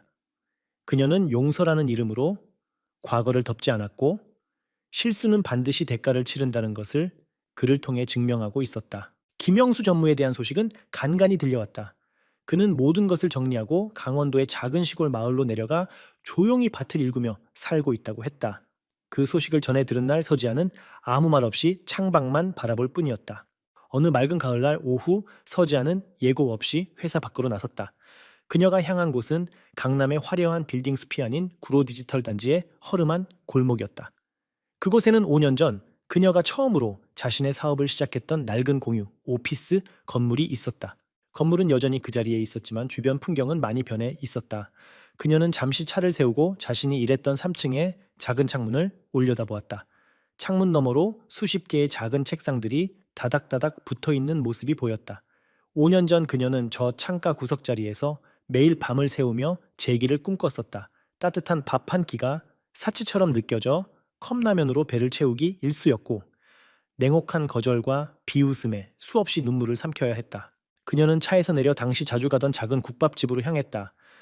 식당의 주인 할머니는 그녀를 알아보지 못했지만 여전히 푸짐한 미소로 그녀를 맞아주었다. 뜨거운 김이 올라오는 국밥 한 그릇을 앞에 두고 서지아는 말없이 숟가락을 들었다. 5년 전 이 국밥 한 그릇은 그녀가 절망 속에서 버틸 수 있게 해준 유일한 위로였다. 국밥을 먹으며 그녀는 생각했다. 자신을 여기까지 이끈 힘은 무엇이었을까? 처음에는 분명 분노와 복수심이었다. 하지만 그 감정만으로는 이 길고 외로운 싸움을 버텨낼 수 없었을 것이다. 그녀를 일으켜 세운 것은 무너진 자존심을 되찾고 자신의 가치를 스스로 증명하고 싶다는 처절한 갈망이었다. 그리고 언젠가 다시 일어서게 되면 다시는 자신과 같은 억울한 피해자가 나오지 않는 세상을 만들고 싶다는 막연한 꿈이었다. 식사를 마치고 식당을 나온 그녀는 한참 동안 그 골목에 서 있었다. 이곳에 남겨진 자신의 과거는 아프고 초라했다. 하지만 이제 그 과거는 더 이상 그녀를 괴롭히지 않았다. 그것은 그녀의 일부가 되었고 그녀의 가장 단단한 뿌리가 되어 주었다. 수술 자국이 아물면 흉터가 남지만 그 흉터는 더 이상 고통이 아니라 살아남았다는 증거가 되듯이. 그녀의 지난 5년은 이제 그녀의 몸에 새겨진 깊고 선명한 흉터였다. 다시 회사로 돌아왔을 때 해는 뉘엿뉘엿 지고 있었다. 대부분의 직원들이 퇴근한 사무실은 고요했다. 그녀가 자신의 사무실로 향하는데 마케팅 본부실의 불이 아직 환하게 켜져 있었다. 안에서는 이선미 부장과 팀원들이 새로운 캠페인 준비로 열띤 회의를 하고 있었다. 그들의 얼굴에는 피곤한 기색보다 즐거움과 열정이 더 크게 보였다. 서지아는 그 모습을 흐뭇하게 바라보다가 조용히 자신의 사무실로 들어갔다. 그녀는 CEO 의자에 몸을 묻고 도시의 불빛이 하나둘씩 켜지는 창밖을 바라보았다. 틸똑똑 이선미 부장이 커피 2잔을 들고 들어왔다. 대표님 아직 퇴근 안 하셨네요. 오늘따라 조용히 들어오셔서 선미 씨 팀이야말로 매일 야근이네요. 힘들지 않아요. 서지안이 미소 지으며 그녀를 맞았다. 힘든 것보다 재밌는 게 훨씬 커서요. 이선미는 커피 한 잔을 건네며 그녀의 옆에 섰다. 이게 다 대표님 덕분입니다. 아니요. 선미 씨와 우리 직원들이 잘해준 덕분이죠. 두 사람은 잠시 말없이 나란히 서서 서울의 야경을 감상했다. 도시의 불빛은 마치 그녀들이 지난 1년간 이뤄낸 성과처럼 아름답게 반짝이고 있었다. 이제 정말 괜찮으신 거죠? 이선미가 조심스럽게 물었다. 그녀는 서지안이 오늘 어디에 다녀왔는지 어렴풋이 짐작하고 있었다. 서지안은 천천히 고개를 끄덕였다. 네, 이제 정말 괜찮아요. 그녀의 목소리에는 그 어떤 그늘도 없었다. 완벽한 평온. 이선미는 따뜻한 미소를 보내고 조용히 사무실을 나갔다. 홀로 남은 서지아는 오랫동안 창밖에서 눈을 떼지 않았다. 그녀는 더 이상 복수를 꿈꾸지 않았고 과거를 원망하지도 않았다. 그녀는 자신의 상처를 끌어안고 그것을 디딤돌 삼아 더 높은 곳으로 날아올랐다. 그녀는 자신의 손으로 직접 자신의 왕국을 건설했다. 그리고 그 과정에서 그녀는 깨달았다. 가장 위대한 승리는 상대를 이기는 것이 아니라 어제의 나를 뛰어넘는 것임을. 서울의 밤은 깊어지고 있었고 비전 넥스트의 불은 꺼지지 않았다. 그 불빛의 가장 높은 곳에서 서지아는 조용히 빛나고 있었다. 그녀의 몸에 새겨진 흉터는 이제 아픔이 아니라 그녀를 지켜주는 가장 빛나는 훈장이 되어 있었다. 그녀의 진짜 이야기는 어쩌면 지금부터가 시작일지도 몰랐다. 서울의 심장 강남의 밤은 꺼지지 않는 인공의 태양처럼 휘황찬란했다. 그 중에서도 가장 밝게 빛나는 곳은 단연코 셀레스티얼 호텔이었다. 대한민국 상위 1%의 놀이터라 불리는 이곳의 최상층 스카이 라운지에서는 오늘 밤 천일그룹의 유일한 후계자 강민혁의 28번째 생일 파티가 한창이었다. 크리스털 샹들리에에서 쏟아지는 금빛 조명 아래 값비싼 샴페인 잔을 부딪히는 소리와 나직한 웃음소리가 클래식 선율과 뒤섞여 공간을 부유했다. 파티에 초대된 이들은 모두 이름만 대면 알만한 재계 인사들과 유명 연예인들 사교계의 명사들이었다. 그들은 하나같이 최고급 명품으로 치장한 채 서로의 부와 권력을 과시하며 가식적인 미소를 나누고 있었다. 하지만 이 화려한 파티의 주인공인 강민혁의 표정은 지루함으로 가득했다. 그는 이탈리아 장인이 한 땀 한 땀 수놓은 실크 셔츠를 입고 최고급 가죽 소파에 비스듬히 기댄 채 눈앞에 펼쳐진 광경을 경멸 어린 시선으로 훑어보고 있었다. 그의 날카로운 턱선과 오만한 눈매는 그가 가진 부와 권력만큼이나 사람을 압도하는 힘이 있었다. 미녀가 생일 축하한다. 이 자식 주인공이 표정이 왜 그래? 어깨동무를 해오며 말을 건 사람은 그의 오랜 친구이자 또 다른 재벌가의 자제인 박지훈이었다. 지겹다 지훈아. 매년 똑같은 얼굴들, 똑같은 아첨들. 차라리 클럽에서 노는 게 더 재밌겠어. 민혁은 샴페인 잔을 단숨에 비우며 퉁명스럽게 대꾸했다. 그의 안중에 이 파티는 자신의 부와 지위를 확인하는 연례 행사일 뿐 그 이상의 의미는 없었다. 사람들은 강민혁이라는 인간이 아닌 천일그룹의 후계자라는 타이틀에 고개를 조아릴 뿐이었다. 에이, 그래도 네 생일인데 즐겨야지. 저기 봐, 톱스타. 민서희가 계속 너한테 눈길 주는 거지 안 보여? 오늘 밤 외롭지는 않겠는데? 지훈이 짓궂게 웃으며 턱짓으로 한쪽을 가리켰다. 화려한 드레스를 입은 여배우가 그에게 매혹적인 미소를 보내고 있었다. 하지만 민혁은 눈길 한번 주지 않고 손목에 찬 파텍 필립 시계를 확인했다. 약속된 시간보다 10분이나 지나 있었다. 그딴 것보다 내가 주문한 시계는 대체 언제 오는 거야? 스위스에서 직접 공수해온 리미티드 에디션인데 이런 날짜 하나 제대로 못 맞추나. 그의 목소리에 짜증이 가득 묻어났다. 비서 김 실장이 땀을 뻘뻘 흘리며 다가와 허리를 숙였다. 조회송합니다 도련님. 지금 폭우 때문에 교통이 마비 상태라고 합니다. 배송 기사님과 계속 연락은 하고 있는데 조금만 더 기다려 주시면. 조금만 내가 기다리는 거 싫어하는 거 몰라. 돈을 얼마를 줬는데 비가 온다고 늦어 핑계도 가지가지군. 당장 퀵 서비스 업체 사장 바꾸고 그 배송 기사라는 작자는 내 눈앞에 보이면 가만두지 않겠다고 전해.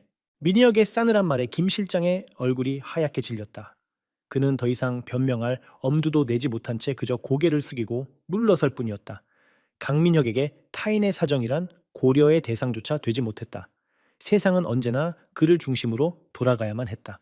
같은 시각 셀레스티얼 호텔에서 불과 몇 킬로미터 떨어진 아스팔트 도로 위에서는 또 다른 세상이 펼쳐지고 있었다. 장대비가 하늘의 구멍이라도 뚫린 듯 쏟아져 내리고 있었다. 와이퍼가 쉴 새 없이 움직여도 흐릿한 시야는 좀처럼 확보되지 않았다. 낡은 배달용 스쿠터의 작은 엔진이 금방이라도 꺼질 듯 위태로운 소리를 냈다. 헬멧 속에서 서연우는 거친 숨을 몰아쉬었다. 온몸은 이미 비에 흠뻑 젖어 차가운 한기가 뼛속까지 스며들었다. 방수 기능이 거의 사라진 낡은 우비는 제 역할을 하지 못한 지 오래였다. 스마트폰 배달 앱 화면에는 배달 지연을 알리는 붉은색 경고 메시지가 깜빡이고 있었다. 고객의 주소지는 강남 셀레스티얼 호텔. 이 비를 뚫고 가기에는 너무나 멀고 험난한 길이었다. 조금만 더 힘내자. 연우는 속으로 되뇌며 스쿠터 핸들을 꽉 잡았다. 관자놀이개에 자리한 희미한 흉터가 빗물에 젖어 서늘하게 느껴졌다. 비 오는 날이면 의뢰 그랬듯 10년 전 그날의 끔찍했던 기억이 희미한 통증과 함께 되살아나려 했다. 그녀는 고개를 세차게 저어 불길한 상념을 쫓아냈다. 지금은 감상에 젖어 있을 때가 아니었다. 병원에 입원해 계신 어머니의 수술비, 그리고 이번 학기 등록금. 24살의 연우에게는 잠시도 쉬어갈 틈이 없었다. 명문대에 합격했을 때만 해도 장밋빛 미래가 펼쳐질 줄 알았다. 하지만 갑작스러운 아버지의 죽음과 그로 인한 충격으로 쓰러진 어머니는 그녀를 집안의 가장으로 만들었다. 낮에는 강의실에서 책과 씨름하고 밤에는 차가운 아스팔트 위를 달리며 그녀는 위태로운 현실을 버텨내고 있었다. 오늘 배달하는 이 물건은 유난히 배달료가 높았다. 아마도 아주 비싼 물건인 모양이었다. 이것만 성공적으로 배달하면 어머니의 다음 주 병원비 일부를 해결할 수 있었다. 그 생각 하나만으로 연우는 입술을 깨물었다. 미끄러운 도로 위를 고개하듯 달리던 스쿠터가 거대한 빌딩 앞에 멈춰 섰다. The Celestial. 금빛으로 빛나는 호텔의 이름은 마치 다른 세계의 입구처럼 느껴졌다. 연우는 잠시 그 위압적인 모습에 숨을 삼켰다. 자신이 입고 있는 젖은 옷과 초라한 스쿠터가 이곳과는 전혀 어울리지 않는다는 것을 본능적으로 알 수 있었다. 그녀는 주차장 한 구석에 스쿠터를 세우고 배달 상자를 품에 꼭 안았다. 상자가 비에 젖지 않도록 자신의 몸으로 가리는 것도 잊지 않았다. 호텔의 거대한 회전문을 통과하는 순간 따뜻하고 향긋한 공기가 그녀를 감쌌다. 하지만 그와 동시에 그녀를 향해 꽂히는 차가운 시선들도 느껴졌다. 로비에 있던 호텔 직원과 손님들은 마치 오물이라도 본 듯한 표정으로 그녀를 위아래로 훑어보았다. 물이 뚝뚝 떨어지는 우비비에 젖어 얼굴에 달라붙은 머리카락 고단함이 역력한 그녀의 모습은 이곳의 화려함과는 극명한 대조를 이루었다. 한 직원이 다가와 길을 막아섰다. 무세운 일이시죠? 용무가 있으시면 직원 통로를 이용해 주십시오. 목소리에는 노골적인 경계심이 담겨 있었다. 배달 왔습니다. 최상층 스카이 라운지 강민혁 고객님께 전달할 물건입니다. 연우는 최대한 침착하게 대답하며 스마트폰 화면을 보여주었다. 직원은 마지못해 고개를 끄덕이며 엘리베이터로 그녀를 안내했다. 하지만 그 짧은 순간에도 요즘 배달 기사들은 예의가 없어 라는 수군거림이 그녀의 귓가를 스쳤다. 연우는 주먹을 꽉 쥐었다. 익숙한 일이었지만 매번 상처가 되는 것은 어쩔 수 없었다. 금빛으로 장식된 엘리베이터가 부드럽게 상승하며 최고층을 향했다. 문이 열리자 로비와는 비교도 할 수 없는 화려한 세계가 눈앞에 펼쳐졌다. 파티의 소음이 그녀를 덮쳤다. 연우는 잠시 망설였다. 이 문턱을 넘어서는 순간 자신이 더 깊은 이질감과 모멸감에 빠질 것 같다는 예감이 들었다. 하지만 그녀는 돌아설 수 없었다. 그녀는 숨을 한번 크게 들이쉬고 파티장 안으로 발을 들였다. 그녀의 등장을 가장 먼저 알아챈 것은 비서 김 실장이었다. 그는 구세주라도 만난 듯한 표정으로 달려왔다. 아이고 기사님 드디어 오셨군요. 이쪽입니다. 도련님께서 애타게 기다리고 계십니다. 김 실장의 재촉에 이끌려 연우는 파티의 중앙으로 향했다. 사람들의 시선이 일제히 그녀에게로 쏠렸다. 그 시선들 속에는 호기심, 의아함, 그리고 명백한 경멸이 뒤섞여 있었다. 연우는 고개를 숙인 채 오직 발끝만 보고 걸었다. 마침내 그녀는 파티의 주인공 앞에 섰다. 소파에 비스듬히 앉아있던 남자 강민혁이 천천히 고개를 들었다. 그의 차가운 시선이 연우의 흠뻑 젖은 운동화부터 시작해 물이 떨어지는 우비자락을 거쳐 그녀가 품에 안고 있는 상자에 닿았다. 그리고 마침내 그의 오만한 눈이 고개를 숙이고 있는 그녀의 얼굴을 향했다. 내가 그 배달 기사야? 얼음장처럼 차가운 목소리였다. 그 목소리에는 앞으로 닥쳐올 폭풍의 전조가 담겨 있었다. 연우는 자신도 모르게 마른 침을 삼켰다.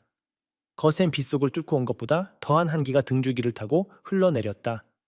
운명의 만남은 그렇게 가장 최악의 형태로 시작되고 있었다. 강민혁의 차가운 질문이 소음으로 가득했던 파티장 전체에 쐐기를 박았다. 방금 전까지 들려오던 웃음소리와 음악소리가 거짓말처럼 잦아들었다.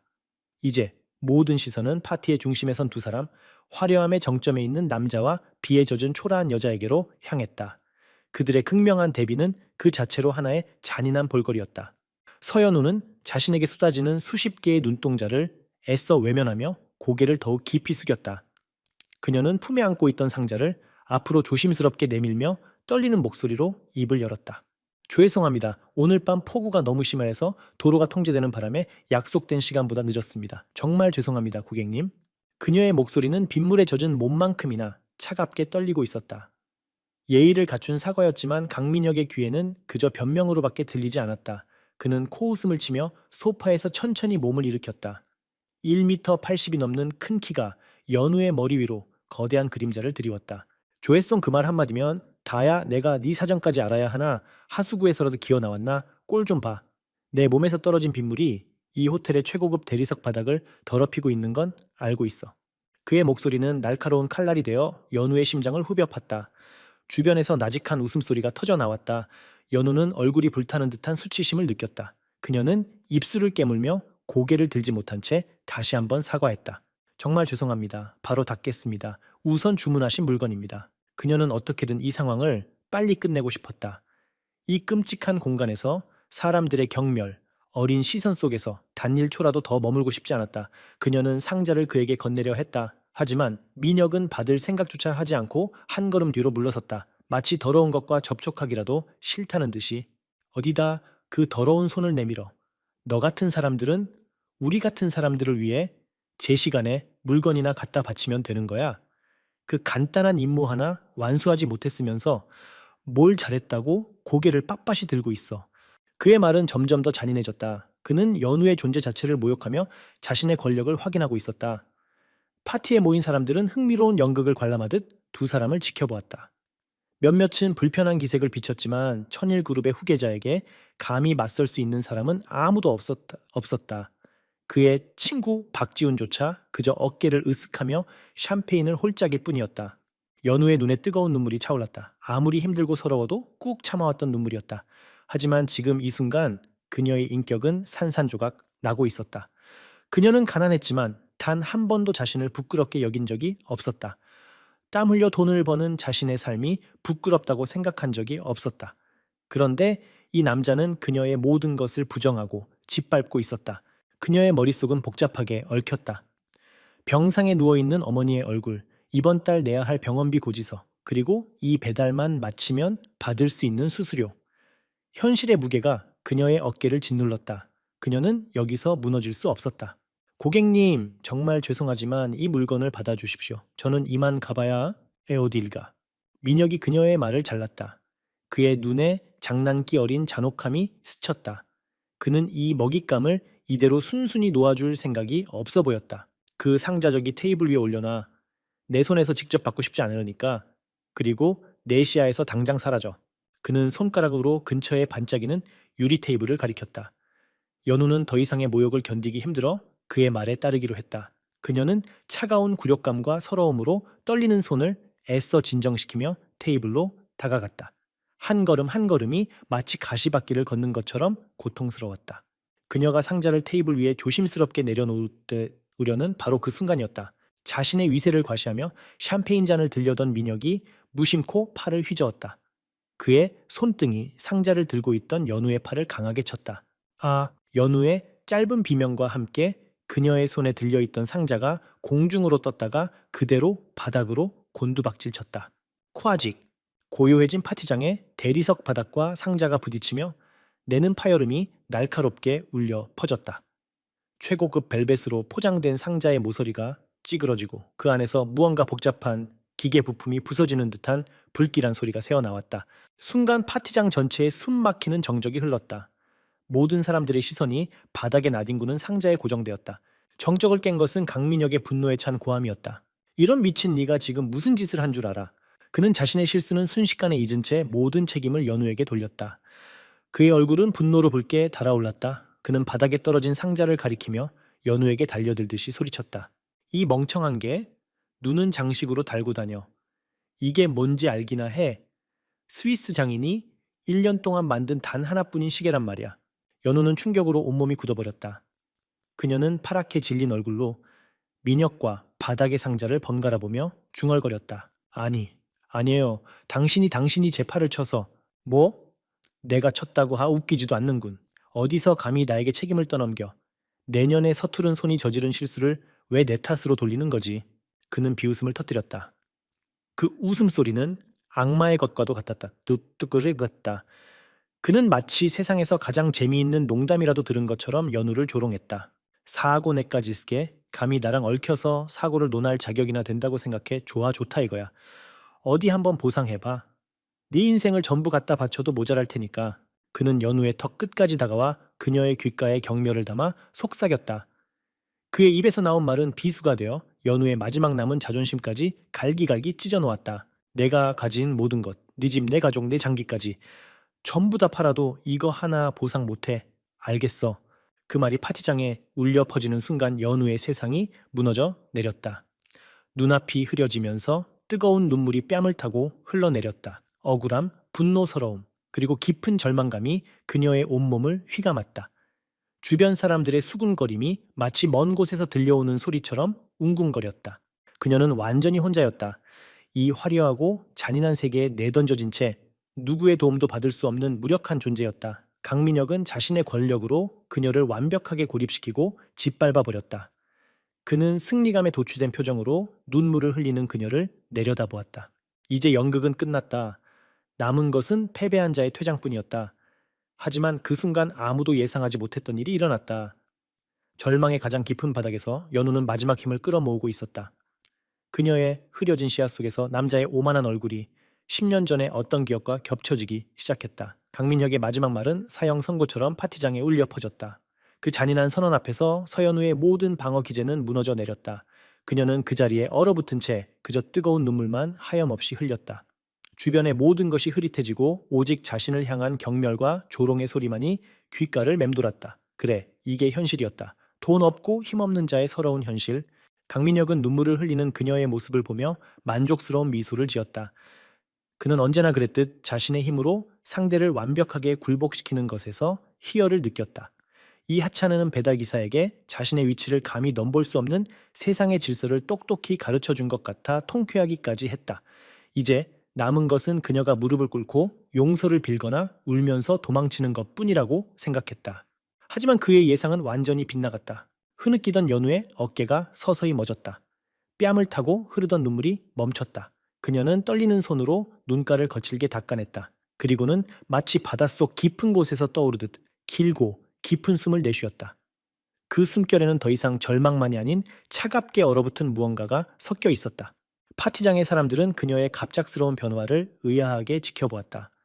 방금 전까지 무너져 내리던 여자의 모습은 온데간데 없었다. 연우는 천천히, 아주 천천히 고개를 들었다.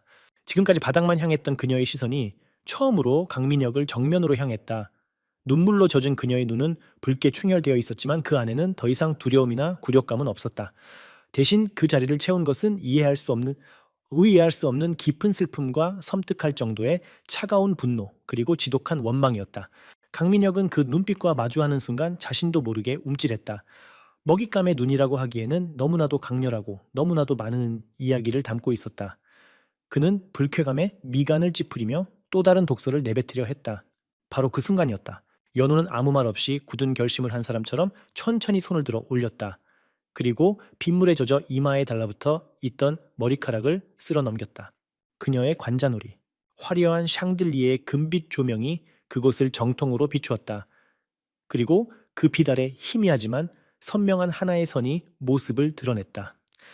오래된 상처가 아물며 남긴 하얗고 가느다란 흉터였다. 평소에는 머리카락에 가려져 잘 보이지 않았을 그 흉터가 지금 이 순간만큼은 그 어떤 보석보다도 뚜렷하게 빛나고 있었다.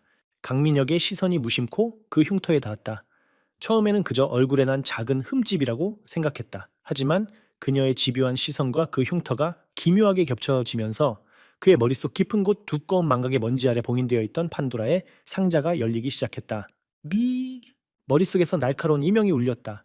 눈앞의 화려한 파티장 풍경이 순식간에 암전되고 전혀 다른 이미지가 섬광처럼 터져 나왔다. 비에 젖은 아스팔트 위를 미끄러지는 타이어의 비명 소리, 코를 찌르는 가솔린 냄새와 피비린내, 그리고 세상을 뒤흔드는 듯한 굉음과 함께 박살나는 유리 파편들. 18 살의 강민혁. 아버지 몰래 끌고 나온 검은색 스포츠카의 운전석에서 그는 술에 취해 친구들과 웃고 떠들고 있었다. 빗길을 질주하는 쾌감에 취해 세상이 모두 그의 발 아래 있는 것만 같아졌다. 그때였다. 헤드라이트 불빛 속으로 갑자기 낡고 작은 세단 한 대가 나타났다. 피할 틈도 없었다.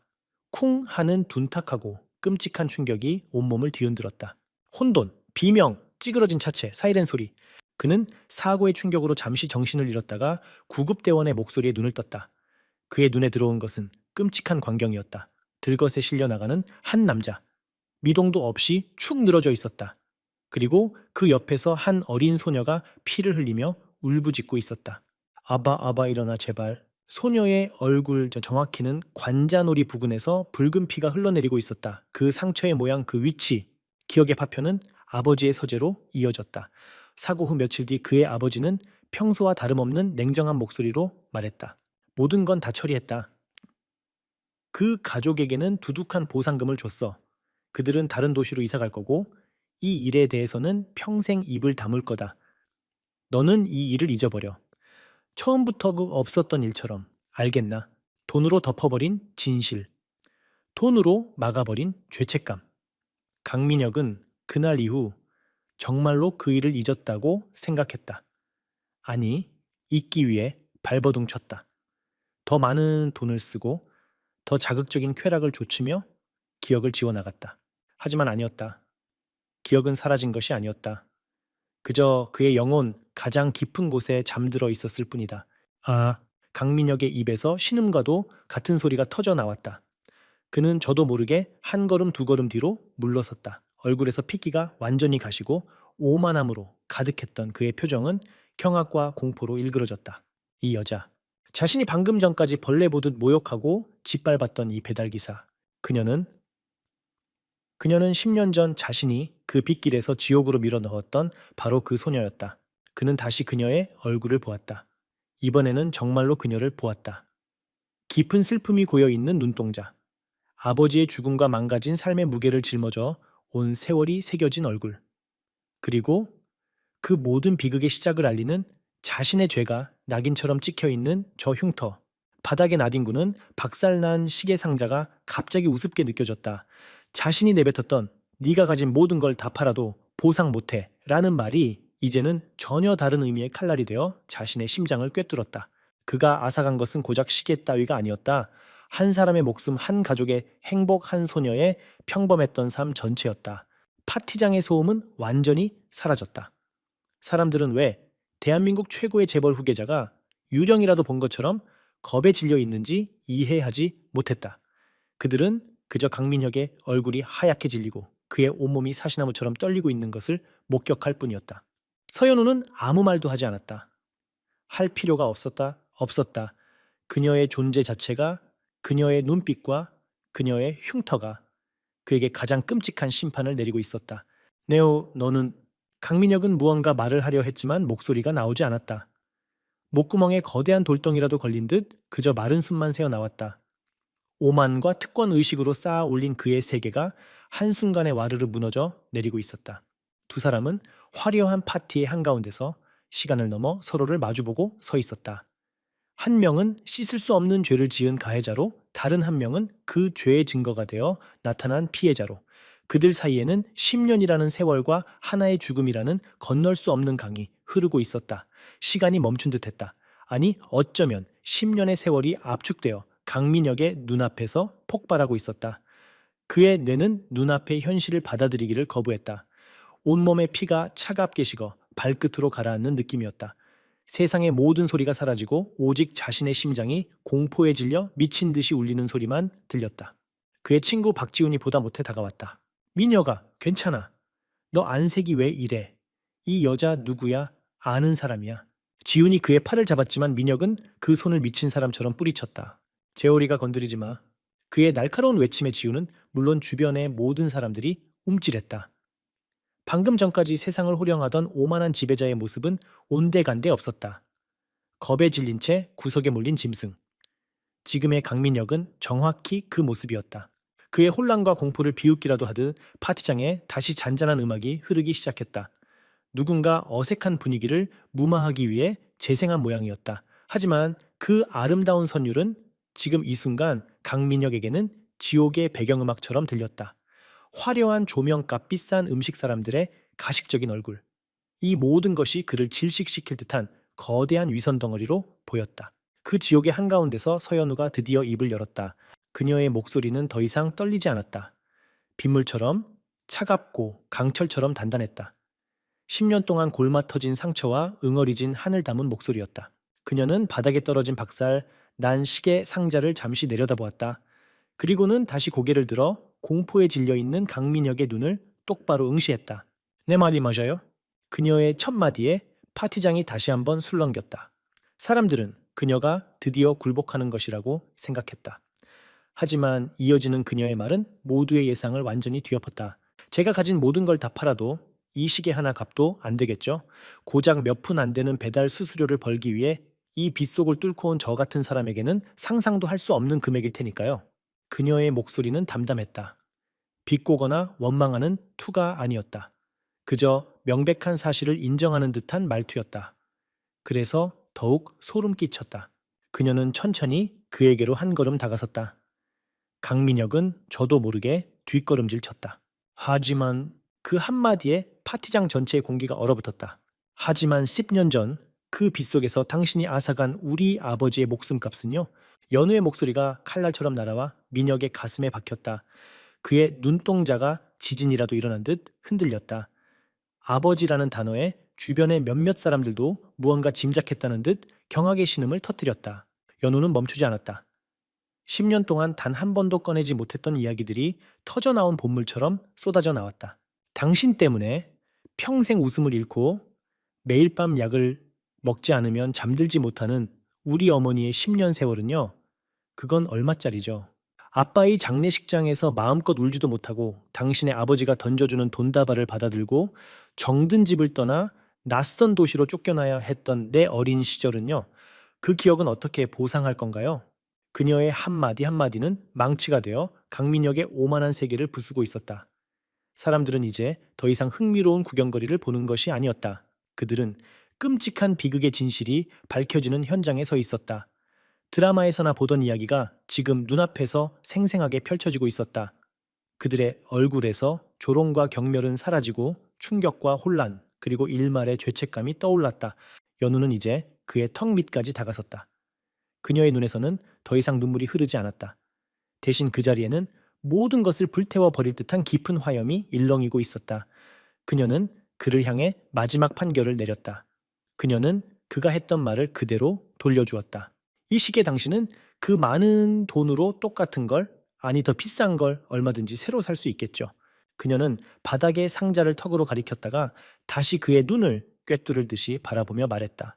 하지만 내가 잃어버린 것들은요, 내 아버지의 목숨, 내 어머니의 건강, 내 가족의 무너져 버린 삶은 당신이 그 대단한 천일 그룹을 전부 다 팔아도 절대 되돌려 놓지 못해요. 그녀는 숨을 한번 골랐다. 그리고 그의 영혼에 낙인을 찍듯 마지막 말을 내뱉었다. 강민혁 씨, 당신은 절대로 갚을 수 없는 빚을 졌어요. 그 말을 끝으로 연우의 눈에 일렁이던 불꽃이 스르르 꺼졌다. 10년 동안 그녀를 짓누르던 거대한 바위를 내려놓은 사람처럼 그녀의 얼굴에 허탈한 평온함이 찾아왔다. 증오도 분노도 아니었다. 그녀는 마지막으로 그를 바라보았다. 그 눈빛에는 경멸이나 승리감이 아닌 구제할 길 없는 한 인간에 대한 깊고 서글픈 연민이 담겨 있었다. 그리고 그녀는 돌아섰다. 더 이상 그녀는 도망치듯 고개를 숙이지 않았다. 10년 만에 자신의 진실을 외친 사람의 당당함으로 꼿꼿하게 허리를 편 채 걸어 나갔다. 모세의 기적처럼 파티에 모여있던 화려한 인파가 그녀를 위해 길을 열었다. 그들의 얼굴에는 더 이상 경멸이 없었다. 경애와 동정, 그리고 자신들의 방관에 대한 부끄러움이 뒤섞여 있었다. 서연우는 그 길을 따라 소리 없이 파티장을 빠져나갔다. 마치 처음부터 그곳에 없었던 사람처럼. 그녀가 사라진 파티장에는 무겁고 질식할 듯한 침묵만이 남았다. 강민혁은 텅 빈 공간의 한가운데에 홀로 서 있었다. 그녀가 남기고 간 말들이 메아리가 되어 그의 귓가를, 그의 심장을, 그의 영혼을 계속해서 후벼 팠다. 당신은 절대로 갚을 수 없는 빚을 졌어요. 그의 화려했던 세계는 이제 완벽한 폐허가 되었다. 그리고 그는 그 폐허 속에서 영원히 빠져나올 수 없는 죄책감의 죄수가 되어버렸다. 서연우가 사라진 후 셀레스티얼 호텔의 스카이 라운지에는 오직 무겁고 어색한 침묵만이 감돌았다. 방금 전까지 파티를 즐기던 사람들은 모두 죄인이 된 듯 서로의 눈치를 보며 슬금슬금 자리를 피하기 시작했다. 그들은 충격적인 진실을 목격한 증인이자 한 소녀의 고통을 외면한 방관자였다. 그들은 더 이상 이 자리에 머물 수 없었다. 강민혁은 꼼짝도 하지 않았다.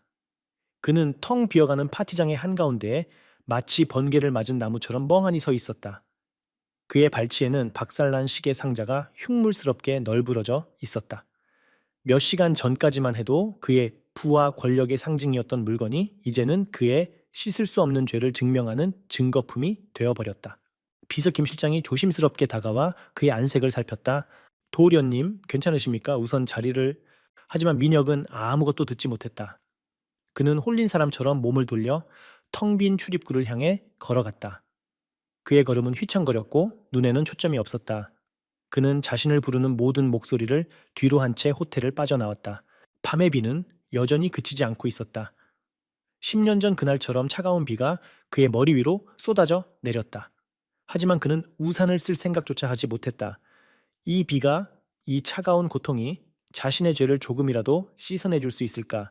그는 비에 젖는 것도 아랑곳하지 않고 텅 빈 강남의 거리를 정처 없이 걸었다. 그의 등 뒤로 그의 화려했던 28번째 생일 파티는 그렇게 폐허 속에서 막을 내렸다. 그날 이후 강민혁은 세상에서 사라졌다. 그는 그룹의 모든 일에서 손을 떼고 자신의 펜트하우스에 스스로를 유폐했다. 낮과 밤의 구분 없이 독한 술로 시간을 흘려보냈다. 술에 취하면 잠시나마 죄책감을 잊을 수 있었지만 깨어나면 더욱 선명해지는 기억에 고통스러워했다. 서연우의 눈빛, 그녀의 흉터, 그녀의 마지막 말. 당신은 절대로 갚을 수 없는 빚을 졌어요. 그 말은 저주가 되어 그의 영혼을 갉아먹었다. 결국 이 소식을 들은 강 회장이 굳게 닫힌 그의 집 문을 부수고 들어왔다. 아들의 망가진 모습을 본 그의 첫 마디는 위로가 아닌 분노였다. 이게 무슨 꼴이냐? 내가 다 처리했다고 잊으라고 하지 않았더냐?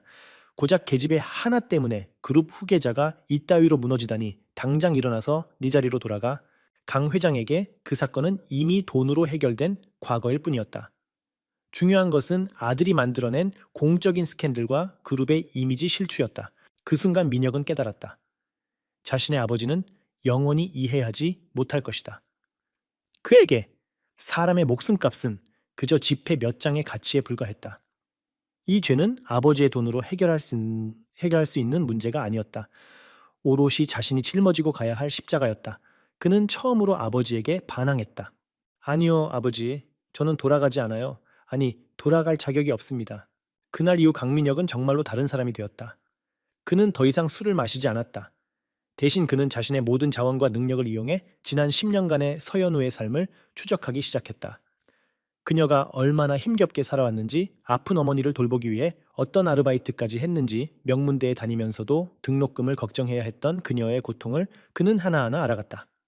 그가 외면했던 진실의 무게는 그가 상상했던 것보다 훨씬 더 무거웠다. 그는 그녀에게 직접 나타나 용서를 구할 수 없다는 것을 알았다. 그것은 또 다른 폭력이자 이기심일 뿐이었다. 돈으로 보상하려는 시도는 그녀를 2번 모욕하는 짓이었다. 그가 할 수 있는 일은 단 하나뿐이었다. 몇 달 후 새살재단이라는 이름의 작은 재단이 설립되었다. 음주운전 사고 피해자 가족들을 지원하고 그 자녀들에게 장학금을 지급하는 비영리 재단이었다. 재단의 설립자는 자신의 신분을 철저히 숨긴 채 막대한 개인 자산을 재단에 쏟아부었다.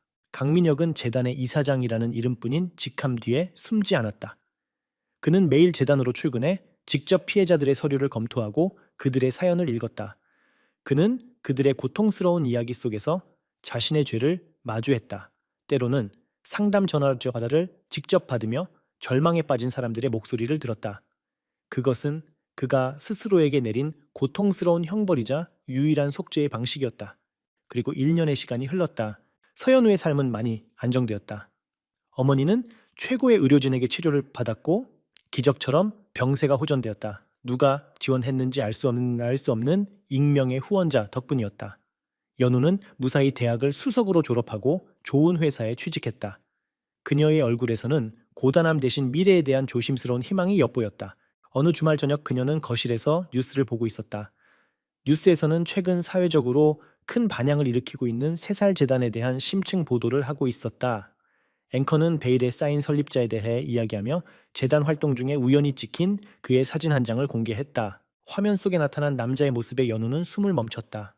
1년 전에 오만하고 화려했던 남자는 없었다.